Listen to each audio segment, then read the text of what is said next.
Hi morning everyone. I'm not sure who'll be up at this time. I have promised that I'm going to do 7 days of lives, and sorry that I didn't get a chance to post and let people know in advance about this one, but this is the only time I've got today to do it. So I hope some of you will join me. If not, you can always catch me on the replay.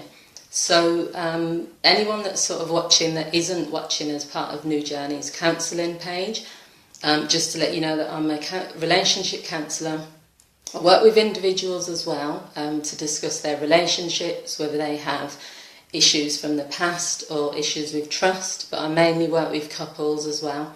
So what I decided to do this week was to do 7 days of live video, and each day I'll be looking at a different relationship dilemma. One thing I just want to stress is that I'm not using any of my clients. I've been a counsellor now for 8 years, so I may generalise in terms of looking at key parts from maybe clients from like years and years ago, but I will not share any confidential information about my clients. So today's dilemma is actually taken from a relationship group that I'm a member of. I'm a member of quite a lot of groups on Facebook. Some are around depression, stress, relationships, anything to do with counselling stuff. So this was something that someone posted, and it's not their personal information, but it was a discussion. And the topic today is, I actually didn't put the title, I've just realised. It's called, I'm exhausted, fighting for this relationship, should I stay or walk away? So this comes up a lot. I mean, years ago I worked for Women's Aid as a counsellor, domestic violence counsellor, and a majority of the women that came for counselling were either in abusive relationships or they'd just come out of an abusive relationship and they were struggling to trust again.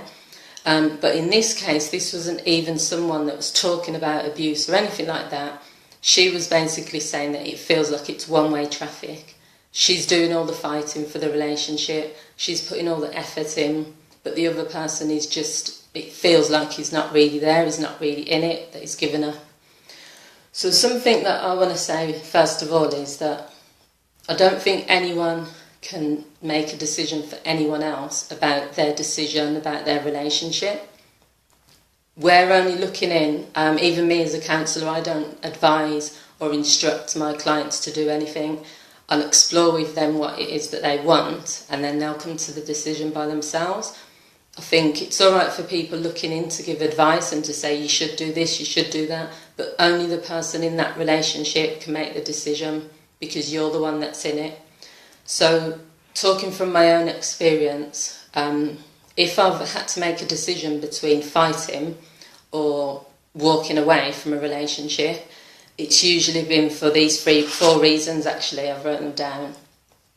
If I don't see the point in being in that relationship anymore, and it might just be that, you know, it's getting complacent, it's not stimulating, we're both just not on the same page. There could be many reasons, but if I just feel it's pointless being in a relationship that just isn't working, then I might fight for a little bit, but then I might just make the decision to end it, and I have done that a few times. You've got to be fair to the person, well, I feel I do, by explaining to them what's not working, give them a chance to make it right. But if they still continue, but sometimes also they can't change, maybe that or they don't want to. If that's the case, then for me, I would walk away because it's more important for me to be happy. The second reason that I've walked away from relationships myself is because it's not fun or enjoyable. Now, everyone has their what they want from a relationship, their standards, their criteria, what's important. To me, you've got to have fun with the person that you're with. I think if someone isn't good company, but on top of that, if someone is making you feel 90% of the time you feel unhappy when you're around them, you might as well just be on your own. Because for me, you've got to have fun, you've got to have that playfulness, you've got to have that banter. So if someone is either dragging me down like emotionally, so the energy's just negative energy, they're just miserable, complaining, boring, too serious, then I'll just, I won't be able to stay in that relationship. But it won't be, as I've said, these are just my feelings. It's not about me saying this is why you should end your own relationship. The third reason would be for me is if I feel indifferent. So I'm the sort of person, I'm quite emotional. I usually feel something. I've always got opinions. I've always got a way that I feel. If someone says to me, what do you feel about this? It's rare that I'm going to say I don't know. I always know how I feel. If I feel indifferent, that means that there's just nothing there. So if I can't be in a relationship with someone where I don't fancy them, where I feel indifferent towards them, that means I don't love, I don't hate, I don't dislike. There's just no feeling. Hi, whoever's online, I'm just talking about reasons for fighting or walking away. So if indifference comes, then that means it's time to end, because it means I've flatlined on that relationship. I've basically given up, because there should be some sort of feeling towards that person. And the fourth one is that it's affecting my health and well-being, or it's changing me as a person. So if people start to say, you know, you're different now that you're with this person, or when you're with him you act differently, you're not yourself. If I feel that I can't be myself, or I feel that I'm stressing so much, I have been in relationships before where you don't know where you stand with that person, so you're always like, you can't sleep properly, you're always stressing, you're always thinking, have you done something wrong? And I'd never be in that sort of situation again. I'm in a different place now. But I just think, if you're in a relationship where you are having to question everything, where you don't know for sure how that person feels, they never tell you how they feel, they're always, it's like riddles, basically. You ask them a question.